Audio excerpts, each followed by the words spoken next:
It was one of those golden evenings when the world seemed calm, but someone's heart carried a storm that refused to quiet down.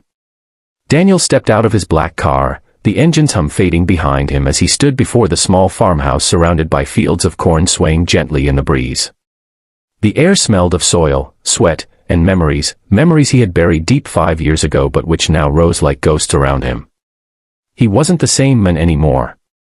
5 years ago, he had walked away from this very place with anger in his heart and ambition in his veins.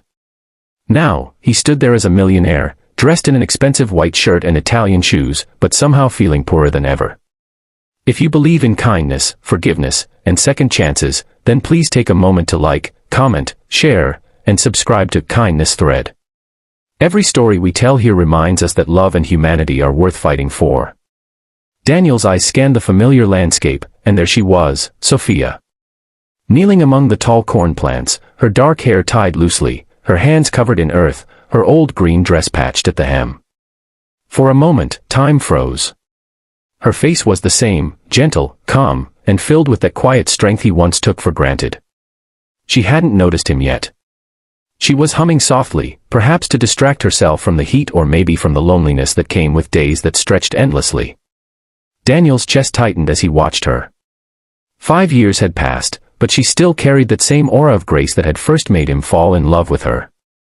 He remembered their last fight vividly. He had accused her of holding him back, of keeping him from his dreams.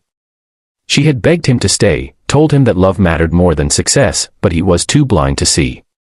He had left with a single suitcase and a heart full of pride.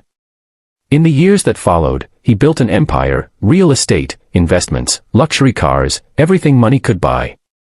Yet, when the noise of the city faded and he was left alone in his penthouse, her absence screamed louder than any success he achieved. Life, it seemed, had brought him full circle. As he walked closer, Sophia finally looked up. Her eyes widened in disbelief. The tool in her hand slipped to the ground, and for a heartbeat, neither of them spoke. Her face showed a mixture of shock and pain, the kind of pain that once cut so deep it became part of who you are. Daniel tried to speak, but his throat felt dry. He realized no amount of money could prepare him for this moment. He wanted to say so much, to apologize, to explain, to ask how she had been, but all he managed was a soft, trembling "hi." She nodded slightly, brushing her hands on her apron, still speechless. The silence between them was heavier than any words could fill. Behind them, the wind rustled through the cornfields, as if the earth itself remembered their story. Daniel looked around at the farm that used to be theirs. The fence he once promised to fix still stood crooked. The old barn leaned a little more than before. Everything looked worn but alive, just like Sophia. It hurt him to see that she had been struggling while he thrived in comfort. He asked about her life, and she spoke quietly, her voice steady but distant. She had stayed, worked the land, and lived simply. There was no bitterness in her tone, only peace, the kind that comes after surviving heartbreak. Daniel felt a sting of shame. How could she still have so much grace after everything he had done? He reached into his pocket and pulled out an envelope. Inside was a check for a large sum of money, enough to pay off the farm's debts, rebuild the barn, and ensure she'd never have to struggle again. But as he extended it toward her, she shook her head gently. "I don't need your money, Daniel," she said softly, not in anger but in truth. That single sentence shattered him more than any rejection could. It wasn't pride, it was dignity. The kind of strength that no wealth could buy. For the first time, Daniel truly saw the difference between success and fulfillment. He had spent years chasing numbers, thinking that wealth would heal the emptiness inside. But standing there, in front of the woman who once loved him with everything she had, he realized he had lost something far greater than he ever gained.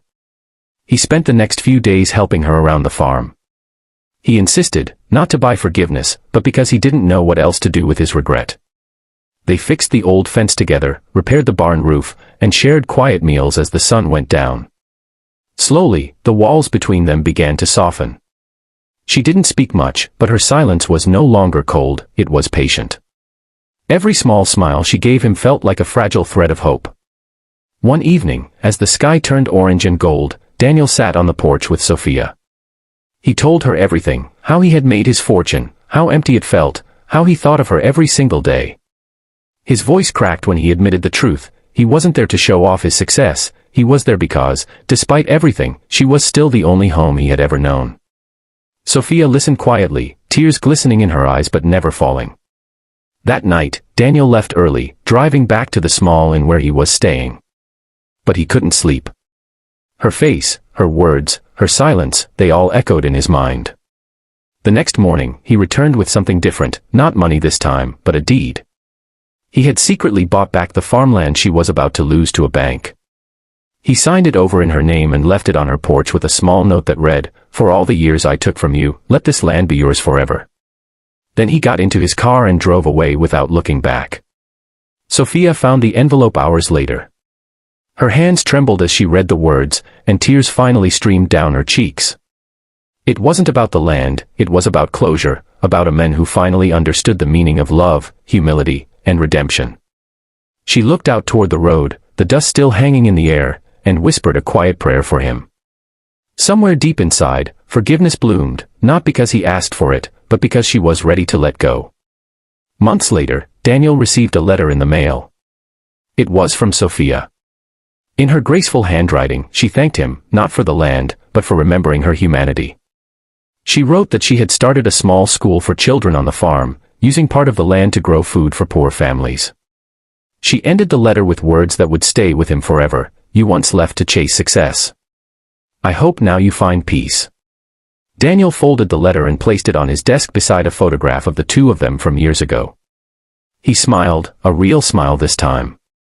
For the first time in years, he felt light, as if the weight of all his choices had finally lifted. He realized that sometimes, life gives us second chances not to fix the past, but to become better people because of it. If this story has touched your heart, please take a moment to like, comment, share, and subscribe to Kindness Thread. Your support helps us share more stories that remind the world of compassion, forgiveness, and love. Before you leave, comment below, do you believe that people can truly change? Because sometimes, even the smallest act of redemption can change not just one life, but two souls forever. No one had even seen her enter the restaurant. It was as if she appeared only for that moment, for that purpose. Adrian eventually stopped searching, not because he gave up, but because he realized something profound. The miracle wasn't just that Elena could walk. The miracle was that hope had found its way back into their lives through the smallest, humblest hands. If this story touched your heart even the slightest, please like this video, share it, and subscribe to Kindness Thread. Your support helps spread stories of compassion and humanity. Before this story ends, tell me in the comments, do you believe miracles can come from unexpected places? And so, on a bright day filled with both sunlight and second chances, a hungry little girl walked into a millionaire's life, not asking for money, not asking for help, only asking for food. And in return, she gave the impossible.